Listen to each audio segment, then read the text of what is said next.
The sun is going to kill us, not tomorrow, not next year. But in fewer than 1 billion years, Earth will start to boil. In 5 billion, it might be swallowed whole. To survive, we might have to move the entire planet, sacrifice Mars, and maybe re-engineer the sun itself. In just 1 billion years, the added heat will be enough to start evaporating Earth's oceans. The atmosphere will thicken with steam, trapping more heat in a runaway greenhouse effect that will turn Earth into a second Venus, and it won't stop there. As the sun runs out of hydrogen, it will begin to swell into a red giant, growing hundreds of times its current size. Mercury, gone. Venus, vaporized. And Earth, it might be swallowed whole. So, when that time comes, how far will we go to protect the only home we've ever known?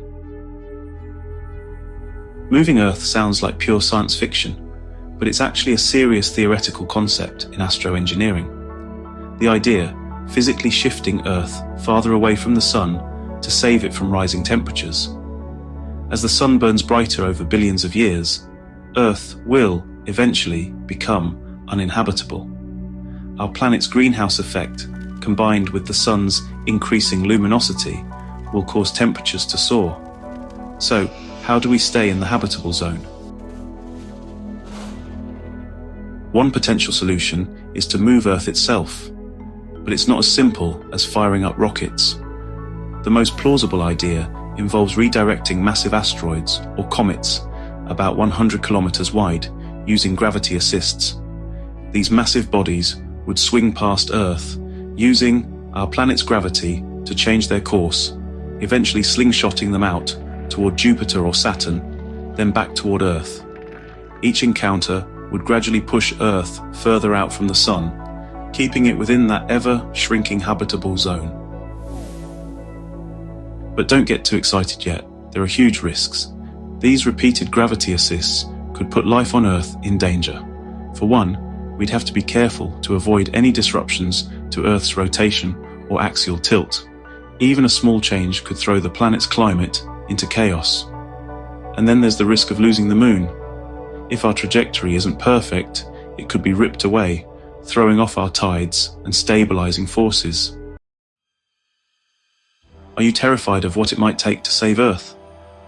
We'd also need to be cautious of timing and distance.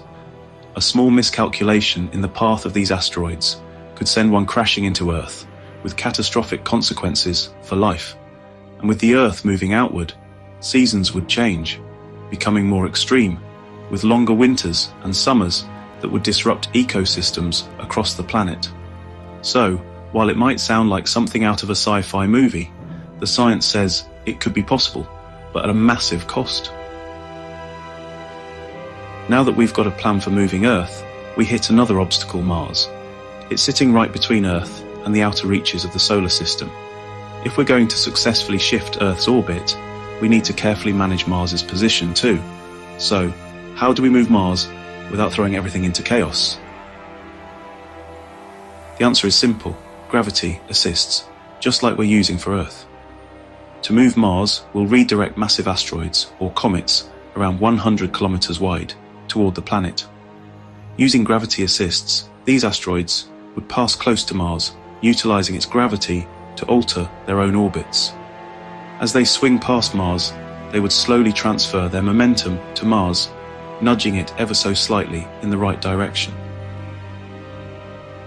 But here's the crucial part: we don't just want to fling Mars away willy-nilly.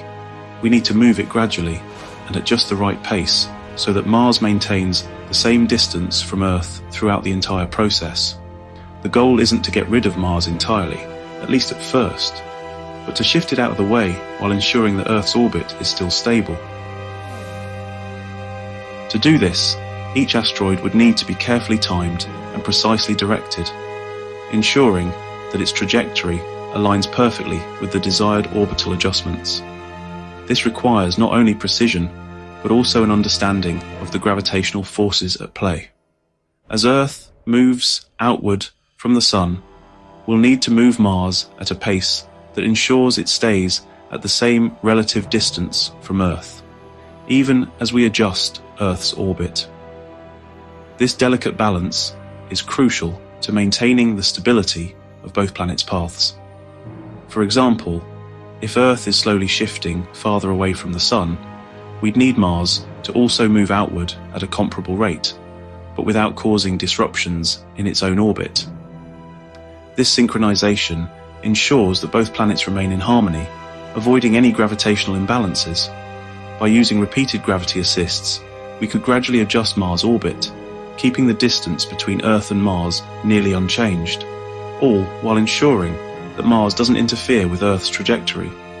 These maneuvers would require precise calculations and careful execution to avoid unintended consequences. The tricky part of this maneuver is maintaining the balance. The mathematics and technological requirements in maintaining planetary resonance would be immense. As we move Earth farther out, we need to ensure that the gravitational influence of Mars doesn't pull Earth off course. By carefully tweaking Mars's position with gravity assists, we can ensure it doesn't shift too much in relation to Earth. We also have to account for Mars' orbital eccentricity, ensuring that its orbit doesn't become too elongated, which could cause instability in the solar system. Each gravity assist will have to be fine-tuned to ensure Mars stays on a stable, adjusted orbit, maintaining the delicate balance with Earth. Over the course of millennia, and with enough precision, we could move Mars just enough so that it no longer blocks Earth's expanding orbit. The distance between Mars and Earth would remain consistent, but Mars would have been shifted far enough out to clear the path for Earth's new, larger orbit. With Mars safely moved, Earth would now be able to drift farther from the Sun, all while maintaining the delicate cosmic dance that has kept our solar system stable for billions of years. But there's only so much room. Mars and Earth share the same orbital plane, so eventually Mars would have to go. Where, you ask? Jupiter. Yes, eventually we'd have to use the solar system's resident vacuum cleaner to dispose of Mars, the sister planet to Earth, with whom she danced for billions of years. This would be one of the most monumental events in human history. But it won't be easy. Aside from the vast technical, scientific, and technological challenges, imagine the moral, ethical, and political obstacles that would have to be overcome. After all, not everyone would be happy with this, especially the Martians. By the time we even consider moving Mars and eventually sacrificing it for Earth, there's a strong likelihood that Mars would be fully colonized by humans. Imagine entire cities, thriving colonies, and thriving ecosystems already established on Mars. There would be millions of people living on Mars with their own political systems, economies, and cultures in place. Now imagine the horror of waking up one day to the realization that Earth's leaders have decided to move Mars out of the way to protect Earth. A decision so monumental it shakes the very foundation of interplanetary relations and questions the ethics of survival at any cost. The Martian colonists, whether they are citizens of Earth or independent settlers, would undoubtedly feel outraged, betrayed, and helpless. Their voices, echoing across the void of space, would demand answers and justice. After all, Mars would be their home, their life's work, and that of their ancestors. A place where dreams of a new beginning were built, brick by brick, under the harshest conditions. It will also be, from their perspective, their future. A future they've envisioned for generations, filled with hope, progress, and the promise of a better life. And they wouldn't just be concerned about the physical act of Mars being pushed out of orbit. They'd fear for their very survival. The delicate balance of their ecosystem, their resources, and their lives would hang by a thread. The planet that they've come to call home could be destroyed, its colonies disbanded, and their lives turned upside down. The sacrifices of generations reduced to dust in the name of Earth's survival. The Martian colonists would, well, almost certainly organize a resistance to defend their right to exist on Mars. Earth-based governments and corporations would no doubt face strong opposition from those who call Mars home. Imagine protests, petitions, and political movements demanding that Mars be left alone, arguing that it's, honestly, unethical for Earth to force the planet out of orbit for its own survival. There could even be political factions on Earth that oppose the plan to move Mars, citing ethical concerns or fears of unintended consequences.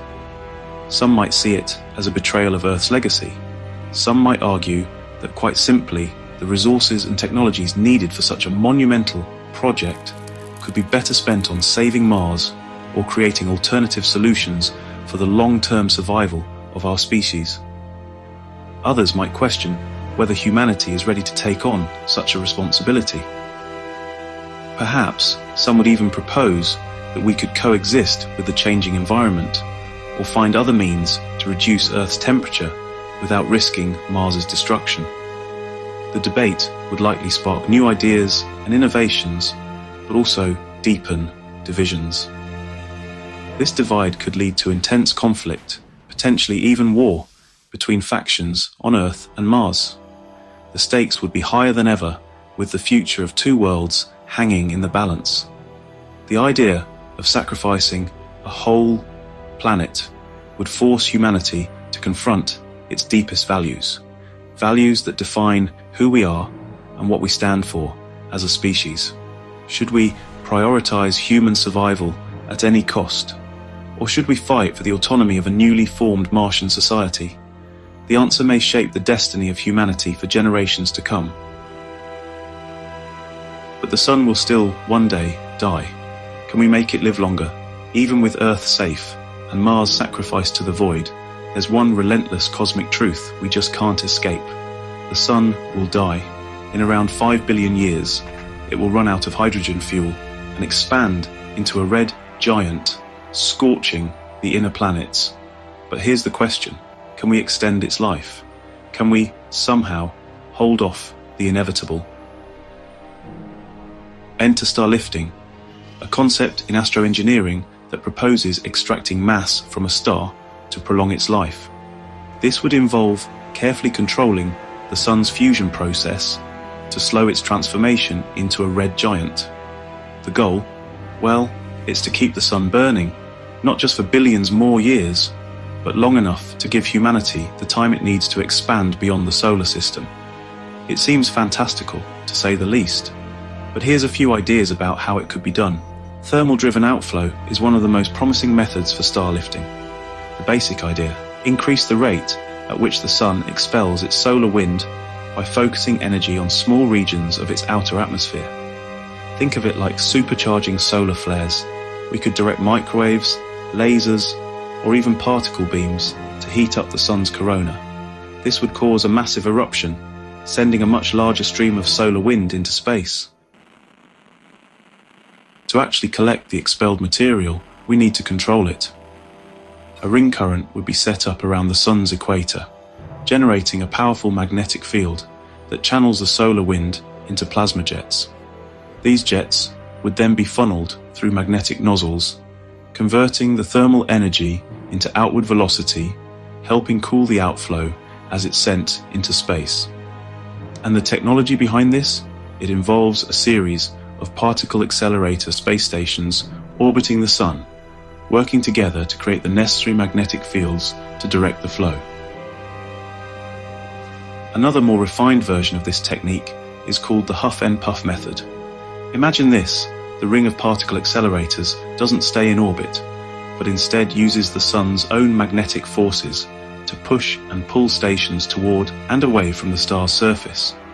By doing this, we can squeeze the Sun's outer layers, accelerating the solar wind out through the polar jets.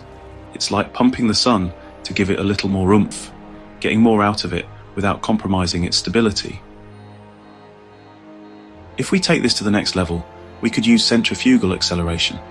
By placing the ring stations in polar orbits and rotating them far faster than the Sun itself, we could literally fling the Sun's atmosphere outward. The energy generated would speed up the solar wind, allowing us to siphon more mass off the Sun. The outflow would primarily consist of hydrogen and helium in a highly diffuse plasma form. To turn this into something useful, we'd need large-scale mass spectrometry to separate the elements. Using techniques like laser cooling, we could condense the plasma into solidified elements or dust particles for storage.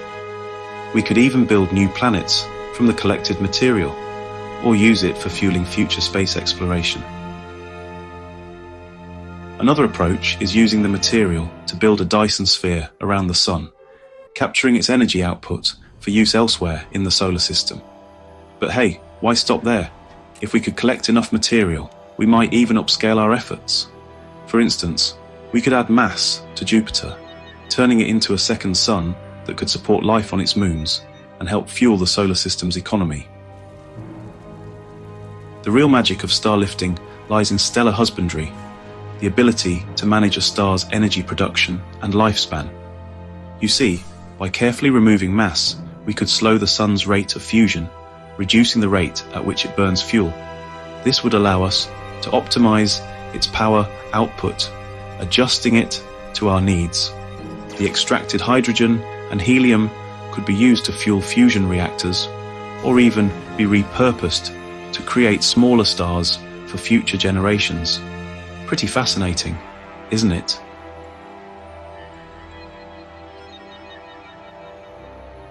In the farthest reaches of possibility, we could go even further. Imagine this: if we could extract and compress this material into black holes, we could harness the energy emitted through Hawking radiation, turning a star into a cosmic energy reservoir. The sun could continue to provide energy long after it would naturally fade into oblivion, helping humanity survive long into the future. Sounds far-fetched, but it's all theoretically possible.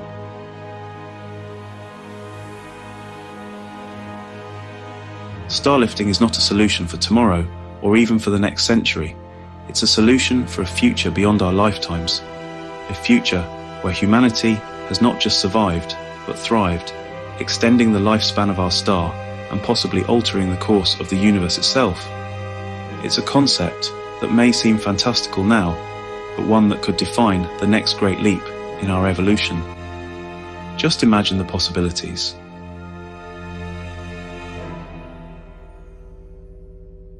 Alright, so maybe we won't be moving Mars around anytime soon, or convincing the Sun to live forever.